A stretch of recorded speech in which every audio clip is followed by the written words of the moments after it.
ma chaîne, je suis Kaku Décidé et je vous accueille aujourd'hui pour traiter d'un de mes thèmes de JDR préférés, c'est-à-dire la création de personnages. Mais avant de commencer par ça, je veux vous remercier, vous qui avez regardé la première vidéo et qui l'avez appréciée, qui l'avez commentée ou qui êtes venu me parler suite à votre visionnage de cette vidéo, parce que j'ai eu des échanges extraordinaires avec des gens que je ne connaissais pas, j'ai eu des propositions de jeux de rôle qui étaient vraiment très très cool et vous m'avez amené à penser à de nouvelles choses, à penser à de nouveaux projets et vraiment merci beaucoup d'avoir partagé, commenté et d'être venu me parler.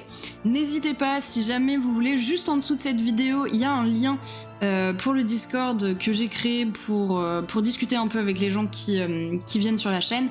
Je vous y attends avec une grande impatience parce que vous m'avez déjà apporté énormément de choses et j'espère que je vous en apporterai tout autant. N'hésitez pas à venir.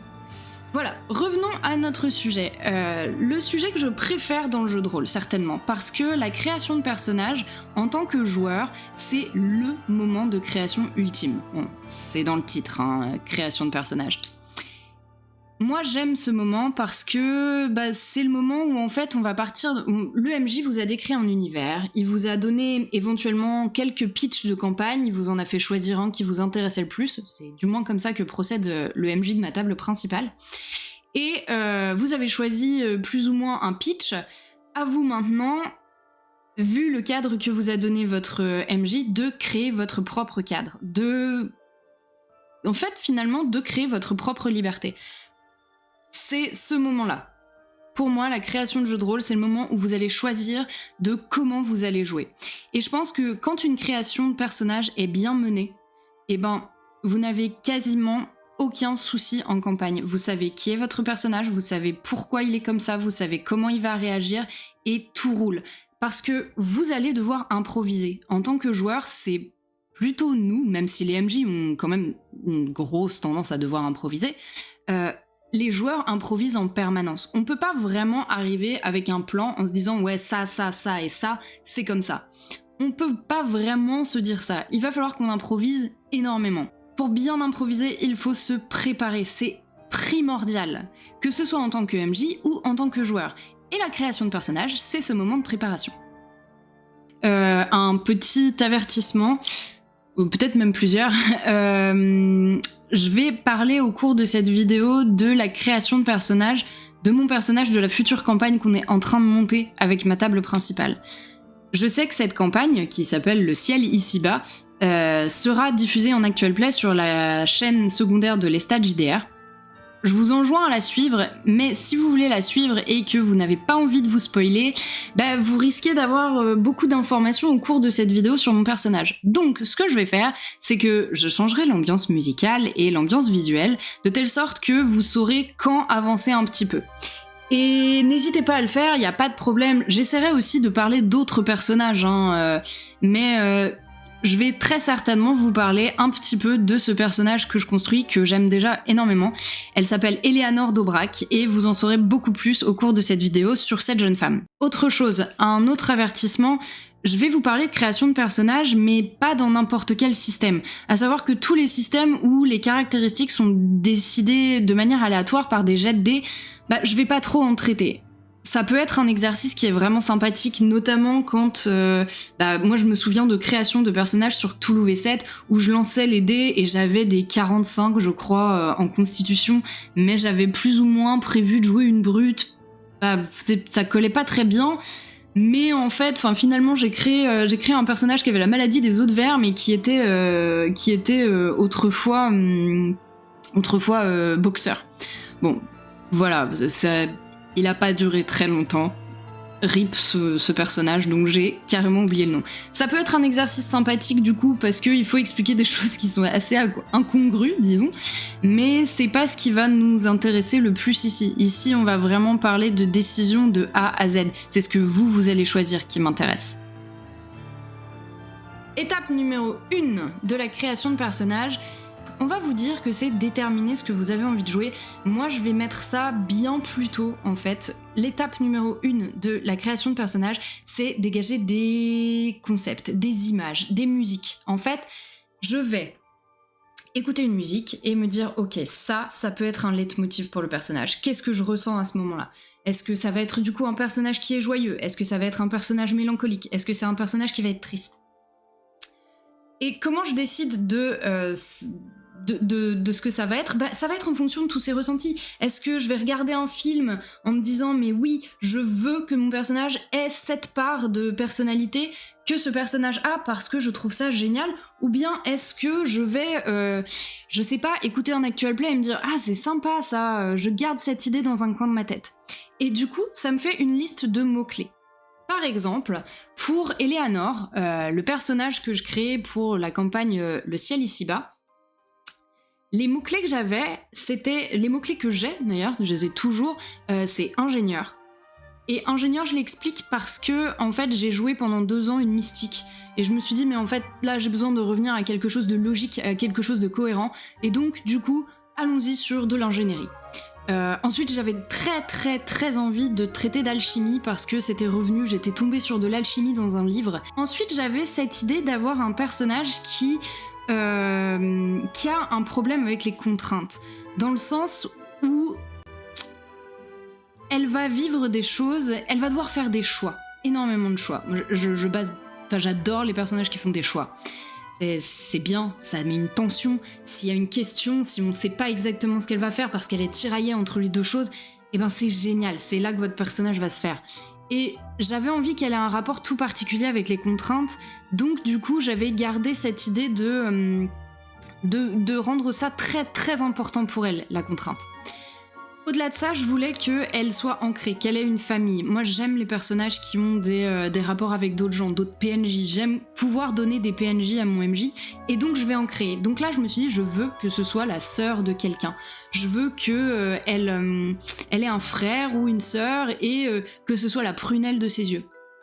J'ai pas forcément pensé beaucoup aux parents, et puis c'est venu au fur et à mesure de la conversation avec le MJ, j'ai déterminé d'autres choses, qu'elle avait un papa, que sa mère était partie, etc., etc.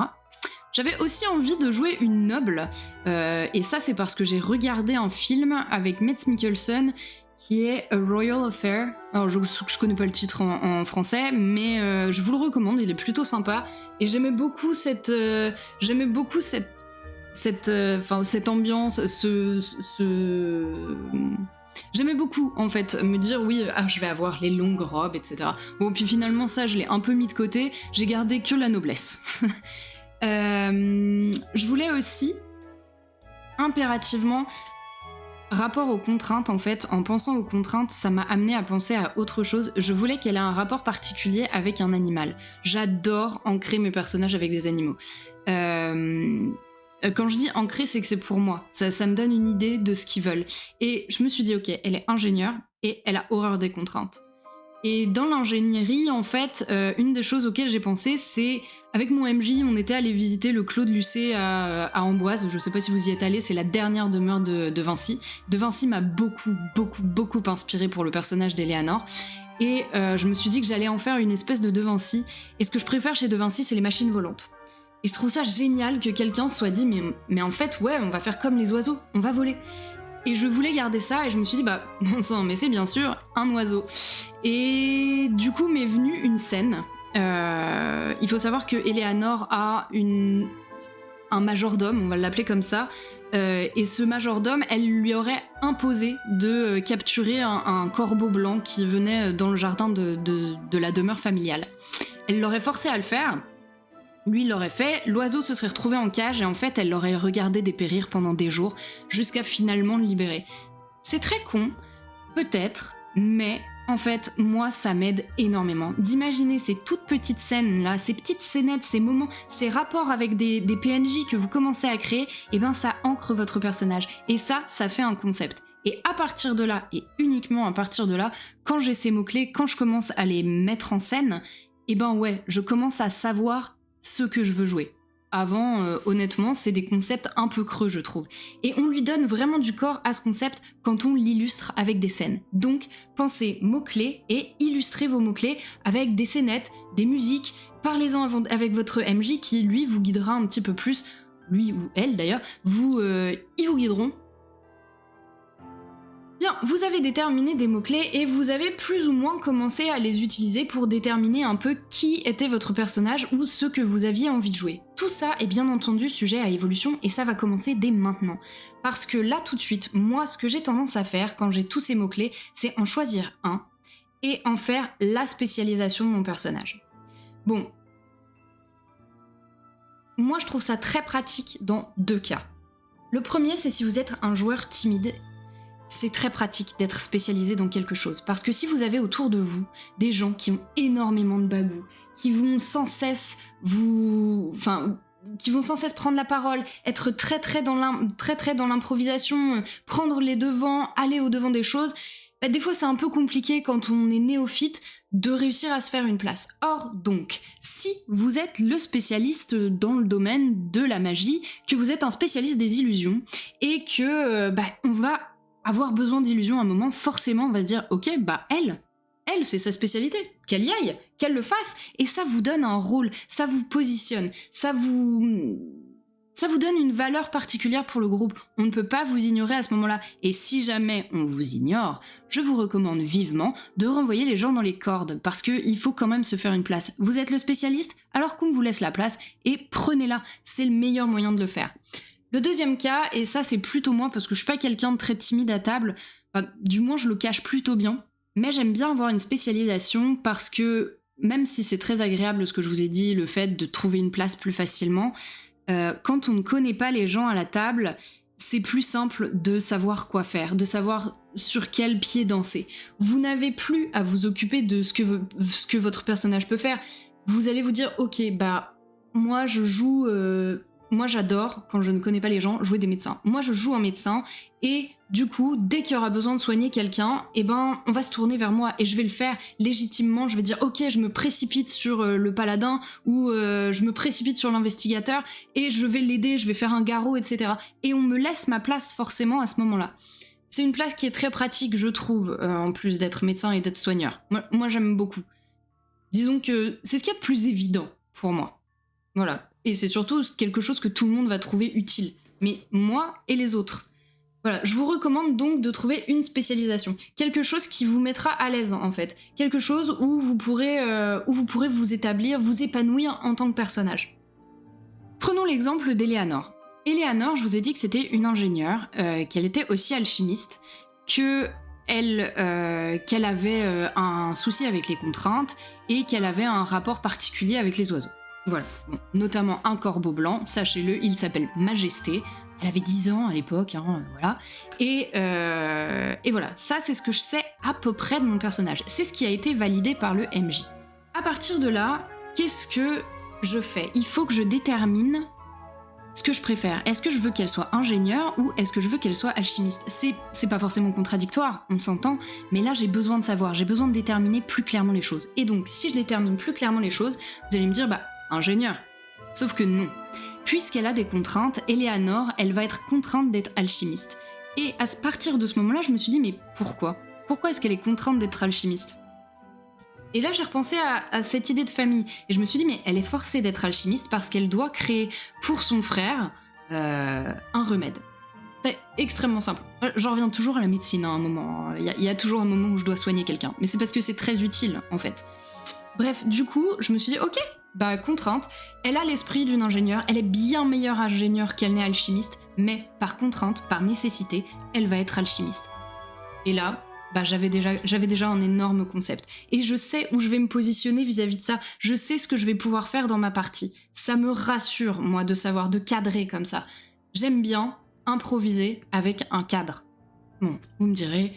Comme absolument tout le monde, j'imagine. Bon, bien entendu, ça fonctionne avec d'autres personnages. Le personnage que j'avais auparavant, Mylsandre, avait aussi ce genre de mots-clés. Elle, ses mots-clés, c'était... Attention. Elle, ses mots-clés, c'était jeune. Elle était très très jeune. Elle était prostituée et elle était mystique. Et je me souviens, j'avais envoyé à mon MJ, d'ailleurs, toute une série de personnages avec quelques mots, quelques concepts qui me plaisaient, et lui m'avait dit mais la prostituée là ça tombe nickel dans l'histoire, je peux t'intégrer en 2-2, et voilà. Ces petits mots-clés ça aide aussi les MJ, comme ça ils savent où vous faire apparaître, quand vous faire apparaître, n'hésitez pas à le faire. Bref, du coup, Mylsandre, qui ne s'appelait pas Mylsandre mais Chloé à l'époque, avait ces mots-clés-là, prostituée. Enfin bon, bref, voilà. C'était plutôt rigolo d'ailleurs. J'avais finalement décidé d'en faire plus une cartomancienne. Et c'est quelque chose qui est beaucoup revenu. Je vous conseille d'aller voir la campagne Les Enfants du Fleuve, pour le coup, qui sont les tout débuts de 2000 cendres, comme elle s'appelle maintenant, et de Chloé, qui est un personnage qui a énormément évolué. Et on en reparlera de l'évolution de personnage. Bien, votre personnage a maintenant son rôle prédéfini pour la campagne que vous avez commencé à travailler avec lui. Pour donner du volume à votre personnage, c'est très simple. Une spécialisation ne suffira pas. Il faut que vous intriguiez les gens. La pire chose qui peut vous arriver dans le jeu de rôle, c'est l'indifférence des joueurs. Que les autres joueurs ne se posent pas de questions vis-à-vis de votre personnage. Qu'ils n'aient pas envie de creuser vis-à-vis de ce qu'il dit ou de ce qu'il fait. Et pour ça, il faut donner de la matière, que ce soit au MJ, comme on a vu, en lui balançant des mots-clés ou en lui donnant des petits trucs, mais aussi en montrant aux autres joueurs que votre personnage n'est pas simplement médecin, que effectivement elle va être capable de ouvrir des portails sur une autre dimension et que ça, elle évite de trop en parler parce que la magie pose problème. Ou pas du tout, elle en fait beaucoup et trop, et je fais totalement référence à une partie sur laquelle j'ai pu rencontrer des gens extraordinaires avec qui je joue maintenant. Bref, il faut que vous donniez du corps à votre personnage. Normalement, il vous reste quelques mots-clés que vous pourrez exploiter. Il faudra les exploiter au même titre que celui que vous avez exploité précédemment, que vous avez déterminé comme la chose principale pour votre personnage. Du coup, reprenons l'exemple de Eleanor. Eleanor est alchimiste. C'est un choix, mais c'est un choix contraint par une nécessité familiale, d'accord ? Elle veut sauver son frère, donc elle est alchimiste. Je me suis dit, je pense que ce serait plus sympa si sa prédestination, c'était vraiment l'ingénierie. Et vraiment, j'en ai beaucoup parlé avec le MJ, je lui ai dit, écoute, je veux aussi que quelque chose ressorte, je veux qu'elle soit ingénieure, je veux qu'elle pense à des moyens de locomotion, etc. etc. J'ai beaucoup insisté là-dessus, et comme je crée mon personnage avec mon MJ, vraiment, je vous encourage à le faire. Déjà, pour une raison, c'est que je pense que si vous créez un personnage sans votre MJ, il ne sera pas lié à votre histoire aussi viscéralement que ce qu'il faudrait. Oui, j'ai utilisé le mot viscéral. Bref, pour ça, parlez avec votre MJ. Et là, moi, en parlant avec mon MJ, en le martelant avec cette idée-là, peut-être, il a eu une excellente idée. Il m'a dit, en fait, tu vas dessiner beaucoup. Tu auras souvent en tête des petits dessins de rouage. Et moi, je me dis, mais c'est génial comme idée. Parce que je vais certainement les dessiner au cours de la campagne et ça va poser des questions. Bon, outre le fait que moi-même je ne sais pas pourquoi je dessine ces choses, il y a sûrement une très très bonne raison, parce que rien n'est jamais laissé au hasard. Ne laissez jamais rien au hasard, du moins. Moi je m'interroge et les autres vont s'interroger et peut-être que les autres ont d'autres plans. Vous voyez, votre MJ va vous raccrocher à l'histoire avec ces petits trucs, il va prendre vos idées et vous dire ouais, excellente idée, donc ça on va l'utiliser et tu vas voir comment pendant la campagne. Ça va vous intriguer vous, mais ça va aussi donner du jeu avec les autres personnages. Moi, j'ai tendance à créer ces petits détails. Par exemple, je sais que Eleanor, elle a toujours dans sa poche un dessin d'enfant qui la représente elle avec une famille, sa famille. Bon, alors c'est pas sa famille actuelle telle qu'elle est, c'est-à-dire son frère, son père, etc. Mais ça serait sa famille elle aurait pu avoir. Ce dessin, en l'occurrence, je peux vous dire qu'il a été dessiné par une petite fille qui s'appelle Marianne, qui est la fille d'une amie de Eleanor, et que sans qu'elle ne sache trop pourquoi, Eleanor se raccroche beaucoup à ce dessin-là. Ça apporte une pointe de mélancolie à mon personnage. Moi j'adore ça. La mélancolie sur les personnages, je trouve que c'est ce qu'il y a de plus sympa à jouer. Je sais pas pourquoi, c'est très personnel finalement, il y a des gens qui adorent jouer des gens extrêmement joyeux, et allez-y, mais si vous voulez jouer un personnage mélancolique, donnez-lui quelque chose qui le rende mélancolique du coup. Vous avez donc du coup approfondi un petit peu votre personnage. Et maintenant, ça va être le moment de créer de la surprise. C'est quelque chose qui est vraiment important, je trouve, dans les personnages. C'est vous leur donner du volume, certes, mais il faut aussi que ça surprenne les gens. Moi, c'est ce que je préfère dans le jeu de rôle, c'est réussir à surprendre les autres joueurs, Mais bon, ça, à la rigueur, comme ça s'orchestre avec le MJ, c'est facile. Et ce que je préfère encore plus, en général, c'est surprendre le MJ. Pour surprendre les gens, il va falloir que vous créiez des dissonances. Des dissonances au cœur même de votre personnage. D'accord. Reprenons l'exemple d'Eleanor. Eleanor est une noble. Ça, c'était prédéterminé. Or, la noblesse a quand même, dans l'univers dans lequel on joue, la noblesse a ce gros avantage de pouvoir faire un petit peu tout ce qu'elle veut, quoi, d'être pratiquement libre. Or, j'ai déterminé que Eleanor avait un problème avec les contraintes, notamment parce qu'elle se sent très très contrainte. Et ce que j'aime beaucoup, c'est l'ambivalence de je n'aime pas contraindre les autres non plus. Parce que si vous vous souvenez bien de l'histoire de Majesté, quelque chose qui va ressortir, c'est qu'elle a contraint son majordome à le faire. Je pense qu'il y aurait eu une forme de chantage ou une forme de marchandage, ce qui fait que lui l'aurait fait. C'est peut-être à ce moment-là, quand elle s'est rendue compte qu'elle pouvait contraindre les autres, qu'elle n'aimait pas finalement contraindre. Elle n'aimait ni être contrainte, ni contraindre les autres. Et ça, moi je trouve que c'est hyper intéressant. Ça en dit beaucoup sur la psychologie du personnage. Jusqu'où elle va aller pour ne pas contraindre les autres? Est-ce qu'elle va vraiment lutter contre son statut de noble elle aussi? Je ne sais pas. On aura la réponse au cours de la campagne. Après, c'est quelque chose que j'ai pu faire avec d'autres personnages. Notamment, là, je pense en fait à mes tout débuts. J'ai créé un personnage, alors c'était dans du Donjons et Dragons. C'est pas ce à quoi j'ai joué le plus, mais ce personnage-là avait vraiment une grosse ambivalence. Elle s'appelait Nils. Oui, je sais, c'est un nom de garçon. J'avais pas d'inspiration ce jour-là. Bref, donc elle s'appelait Nils et elle avait une morale qui était... pas de morale, en fait. On va y aller comme ça. Elle était relativement chaotique et elle aidait les gens si elle y voyait un intérêt, sinon ça n'avait aucun sens qu'elle le fasse. Cependant, un jour, une joueuse plutôt, a chopé mon personnage, Nils, en train de payer un des esclaves. Parce qu'on avait quelques esclaves avec nous qui portaient nos bagages, et moi je les payais. Je le disais assez régulièrement au MJ, mais en secret, je lui envoyais un petit message et je lui dis, bah là, tu vois, le soir, je vais me poser et je vais payer. Et à un moment, le MJ s'est dit, ok, d'accord, tu fais ça, donc je vais amener un autre personnage à te croiser. Coup de bol, et il y a une joueuse qui décide d'aller faire un tour en forêt et qui revient, et qui me voit en train de donner de l'argent à notre esclave. Enfin, nos esclaves. Bah oui, mais en fait c'est totalement dissonant. Elle n'a aucune morale, mais elle paye ses esclaves.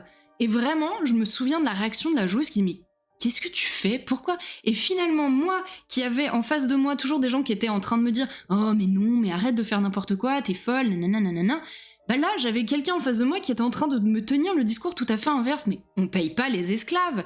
Et moi qui étais en train de lui dire, bah si, parce qu'en fait, tout travail mérite salaire. Et vraiment, je lui ai dit ça enfin, comme ça. Ensuite, ça a amené à une conversation où j'explique que ma mère était esclave, nanana, bah bon. Et que du coup, ça a donné vraiment un temps de jeu que j'ai adoré. Mais vraiment adoré. Et je vous recommande de faire ces dissonances, de les créer, ces dissonances, parce que ça donne envie d'en savoir plus sur les personnages. Il faut que vous fassiez en sorte que les gens aient envie de savoir.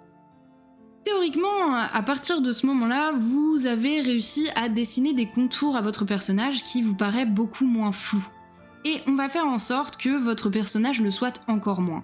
Et un des trucs qu'il faut impérativement faire, c'est imaginer sa motivation. Tout le monde va vous le dire, dans toutes les vidéos. Et si j'avais su, moi, au tout début, je l'aurais fait, mais sachez que ça a été ma plus grosse erreur pendant toute ma vie de rôliste, jusqu'à il y a assez peu de temps. J'imaginais énormément de choses sur le passé de mon personnage. J'avais vraiment beaucoup d'éléments qui constituaient mon personnage, mais je lui donnais pas forcément de motivation. Je savais pas trop pourquoi il se lançait dans cette aventure, et très souvent, je laissais les MJ seuls face à cette question. C'est d'ailleurs le cas pour mon personnage de Mélissandre dans Les Enfants du Fleuve. Elle, je lui avais vraiment pas trouvé d'objectif. J'avais juste donné au MJ le concept, mais j'étais pas allée jusqu'à lui dire en fait ce qu'elle veut à tout prix dans la vie, c'est ça. Et c'est venu un peu grâce à lui au cours de la campagne. Parce que je lui avais donné des éléments, je lui avais dit qu'elle avait grandi dans un village avec une famille, ils étaient teinturiers, et qu'elle s'entendait pas très bien avec sa famille, et qu'en fait, il y a quelqu'un qui était arrivé et elle avait plus ou moins compris qu'elle était en danger et elle était partie, et quand elle était partie, elle avait emprunté l'identité de sa meilleure amie, et donc elle se faisait appeler Chloé sans être Chloé. Au cours de la partie, mon MJ a donc saisi cette information et s'est dit « Ben, tu sais quoi, je vais en faire quelque chose ». Et à partir de ce moment-là, j'ai rencontré en fait le père de ma meilleure amie et j'ai eu l'objectif de retrouver Chloé. Mais surtout, à peu près en même temps, j'ai découvert autre chose qui m'a fait me dire qu'il fallait que je suive les autres PJ et qui m'a amené à vivre des aventures extraordinaires pendant 2 ans. Quand je dis extraordinaire, c'est qu'elles étaient vraiment pas ordinaires. J'ai vécu des trucs de ouf qui m'ont fait me poser encore plus de questions sur énormément de choses et j'ai adoré cette campagne. Bref, l'autre chose à faire, une fois que vous avez créé la motivation, l'envie de votre personnage, c'est de créer son besoin, de répondre à une nécessité. De quoi a vraiment besoin votre personnage ? Ce sont 2 choses totalement différentes. Parce que vous ne pouvez pas toujours avoir ce que vous voulez, mais si vous essayez parfois, vous avez ce dont vous avez besoin. Je remercie Mick Jagger pour cette citation qui est très facile à caser un peu n'importe où et qui est plutôt vraie en fait. De quoi votre personnage a besoin, ça c'est à vous de le déterminer aussi. Bon, vous le déterminerez très certainement avec votre MJ parce que moi je pense que ce sont des choses qui jouent tant sur le présent que sur l'avenir. Par exemple, vous créez un personnage, un jeune garçon qui vient tout juste de quitter l'orphelinat dans lequel il était et qui se lance dans une aventure folle dans un seul et unique but, recruter les meilleurs voleurs pour aller récupérer le diadème qu'on a volé à sa mère. Ok, bon, c'est pas très élaboré, mais là tout de suite, vous n'aurez rien de mieux. Là tout de suite, j'avais rien de mieux, moi en tout cas. Bref, vous avez ça. Il va vouloir ça. Mais de quoi a-t-il vraiment besoin, ce personnage ? Est-ce que finalement, ce dont il a besoin, ce serait pas plutôt d'être entouré ? Ou alors, est-ce qu'il n'a pas tout simplement besoin de partir très loin d'ici et d'oublier le fait qu'il était dans un orphelinat ? Est-ce que, arrivé pas très loin d'avoir son diadème, il se dit « Mais en fait, je veux partir !» Finalement, maintenant, ce dont j'ai besoin, c'est de m'en aller, c'est de me libérer de ce carcan, c'est quitter l'orphelinat, c'est trouver-lui une raison en plus de s'en aller. Trouvez-lui quelque chose qui va l'humaniser. On en vient en fait à ce moment où vous allez devoir restituer tout ça. Vous allez devoir formaliser, de telle sorte que ce soit lisible et compréhensible. Bon, moi, au début, mes backgrounds, parce que c'est bien de background dont on va parler, le background, pour moi, c'était un peu un espèce de listing de choses qu'elle avait vécues, parce que j'ai tendance à jouer beaucoup des femmes, donc c'est pour ça que j'ai tendance à dire elle, donc que mes personnages avaient vécu. Je faisais une liste, je romançais pas, j'allais pas plus loin, voilà. Puis au bout d'un moment, en fait, en prenant goût à la création de personnages, j'ai commencé à romancer, et à faire des pages et des pages et des pages de background qui n'avaient pas franchement d'utilité. Or donc, c'est pas forcément ce qu'il y a de plus intéressant pour le MJ. Et c'est au MJ que vous allez vous adresser. Votre background, c'est un peu une manière de de récapituler tout ce que vous avez pensé, que ce soit avec lui, ou peut-être des choses que vous avez oublié de lui dire. Tout ça va se trouver dans votre background. Et donc, pour communiquer avec votre MJ, il faut que vous soyez clair, mais que vous n'en fassiez pas non plus toute une montagne. Il y a des formats qui sont très sympas, je veux juste vous en parler rapidement, parce que au cours d'un début de campagne de Hawkmoon, j'ai eu l'opportunité... Hawkmoon, si jamais vous connaissez pas ce jeu de rôle, je vous le recommande. Je suis très fan de l'œuvre de Moorcock, que j'ai commencé à lire en entendant parler du JDR. Je vous recommande vraiment, c'est très sympa à lire. Bref, pour Hawkmoon, j'ai créé un personnage, c'est toujours une jeune femme qui s'appelle Quail et qui était en fait capitaine de navire pour son père, et elle était aussi engagée dans la résistance contre les Grands Bretons. Les Grands Bretons, c'est les grands méchants, etc. Bref, il s'est passé quelque chose, les Grands Bretons ont identifié mon personnage, et le père de mon personnage n'a pas eu d'autre choix que de l'envoyer ailleurs.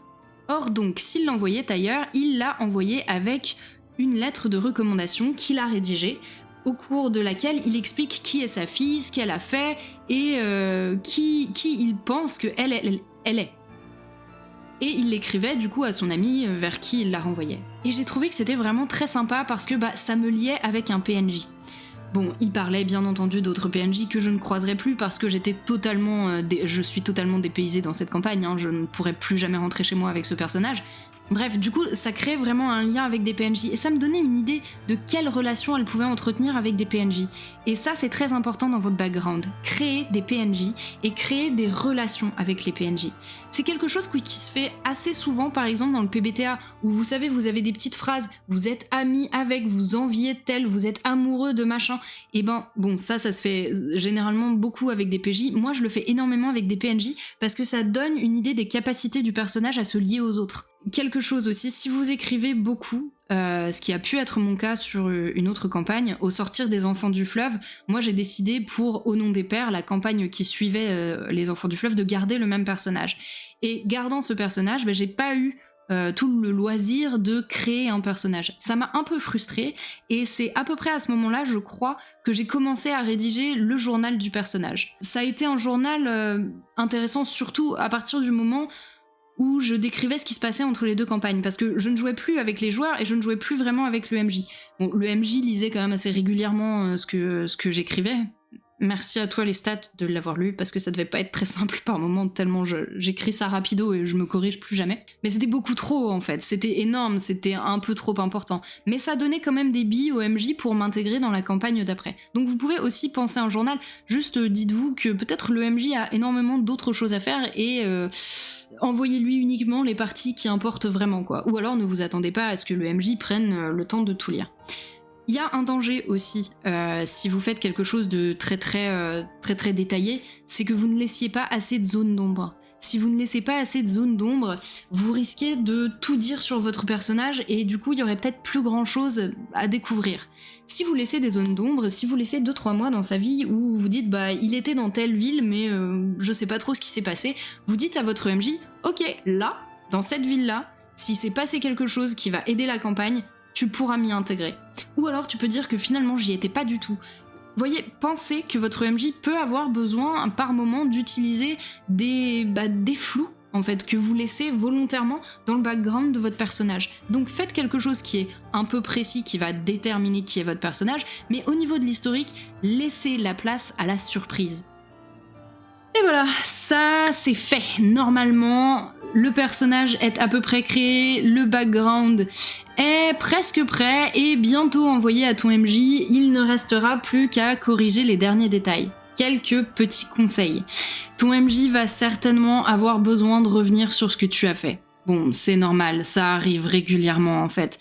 Et c'est plutôt cool parce que ça veut dire que ton MJ s'intéresse à ce que tu fais. Ce qui importe, c'est maintenant que vous fassiez devenir quelque chose d'important à votre personnage. Parce que la création est terminée, l'évolution ne fait que commencer. Et c'est quand même la deuxième meilleure partie du jeu de rôle, si ce n'est pas la première. Parce que maintenant qu'on a parlé de création, je me demande si finalement ce que je préfère pas, c'est faire évoluer mon personnage au cours de l'histoire. Bien, si jamais vous avez d'autres astuces à me donner, ou des astuces à partager, ou des expériences qui se sont particulièrement bien passées, ou des expériences qui sont vraiment catastrophiques, ou si vous êtes vous-même en train de créer un personnage que vous galérez, que vous avez besoin d'aide, n'hésitez pas à venir en parler, que ce soit en commentaire ou sur le Discord.